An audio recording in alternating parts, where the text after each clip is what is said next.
Hello watchers, there's the King Power Plant.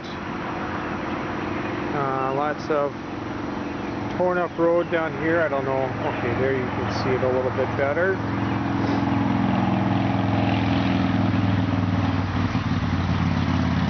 And there are piers for the St. Croix River Bridge. It is Wednesday, June 4th, 2014.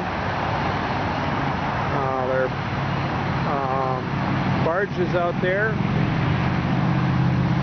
It's been raining a lot this spring and the river level is up. Two of those piers over there look like towards the Wisconsin side look like they're just sticking up above the water.